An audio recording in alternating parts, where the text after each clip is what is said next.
سلام و درود خدمت دوستان همیشه همراه، عزیزانی که طبیعت گردی میکنن توی طبیعت. حالا سنگای اینچنینی، سنگای قیمتی و نیمه قیمتی پیدا میکنن و ارزششو نمیدونن، دوست دارن بدونن سنگ چیه، چه جنسی داره، ارزشش چقدره.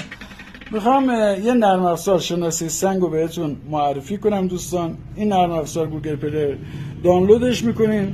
بعد اینکه دانلود کردین، این قسمت دوربین، هر سنگی که مد نظرتون بود قسمت دوربین میایین و عکس رو میگیرین. خودش جستجو میکنه. حتما فیلتر شکنتون باید روشن باشه.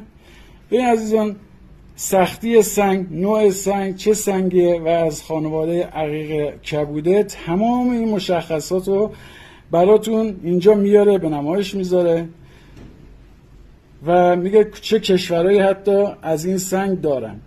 این برنامه بسیار کاربردیه. اگه خوشتون اومد حتما لایک و فالو بشه و برای عزیزانتون هم بفرستید. تا تجربه دیگر، تا ویدیو دیگر، خدا نگهدار.